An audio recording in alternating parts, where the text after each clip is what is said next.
Russia దగ్గర చమురుకుంటున్నామనే ఒకే ఒక కారణంతో భారత్పై అధిక సుంకాలు విధించినటువంటి ట్రంప్ లోపాయికారంగా అనేక ఇగో సమస్యలతో ఉన్నాడు. ఆ ఇగో సమస్యల వల్ల మనపై సుంకాలు విధించాడు. అంతే తప్ప రష్యా దగ్గర చమురు కొన్నామని కాదు. ఆ విషయం ప్రపంచానికి తెలుసు. ఆ తర్వాత భారత్ ఎక్కడా కూడా లొంగలేదు.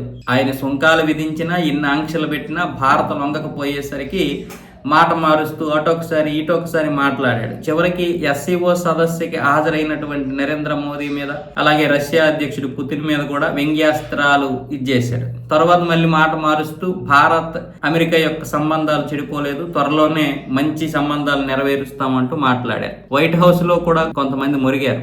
ఇప్పుడేమొచ్చేసి ట్రంప్ మాట మారుస్తూ నా మిత్రుడు నరేంద్ర మోదీతో మరికొన్ని వారాల్లో మాట్లాడతాను, ఆయనతో మాట్లాడాలని ఉంది. ఇప్పటికే ఈ సమస్య పరిష్కరించడానికి మా ప్రతినిధులు ప్రయత్నాలు చేస్తున్నారు భారత్తో. అది 1 వారమో 2 వారాల్లో పరిష్కారం అయిపోతాయి.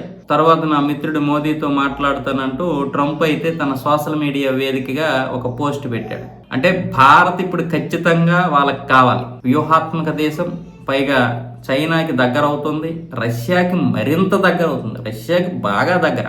ఈసారి ఆ దగ్గర ఇంకా అతుక్కునే విధంగా బలం అంటే ఒక ఫెవికోల్ లాగా అయిపోతుంది అనమాట భారత రష్యా బంధం. పైగా ప్రపంచ దేశాల్లో భారత్కి విపరీతంగా పేరు వస్తుంది. అంటే భారత్కి పేరు రావడం అంటే ఏదో సంస్కృత సాంప్రదాయం అని కాదు.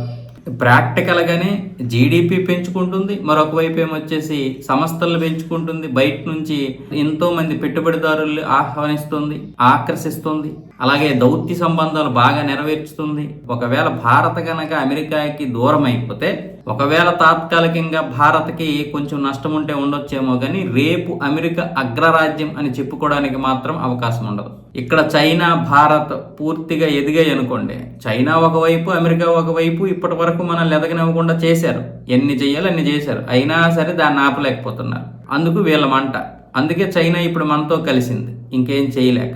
ఇప్పుడు అమెరికాని కట్టడి చేయాలంటే చైనా, మనం, రష్యా అన్ని బాగుంటే అమెరికాని కట్టడి చేయొచ్చు. ఇలా ఎవరికి వారే భారతదేశం యొక్క గొప్పతనాన్ని అంగీకరించి చివరికి ఇప్పుడేమొచ్చేసి అందరూ దారిలోకి వస్తున్నారు.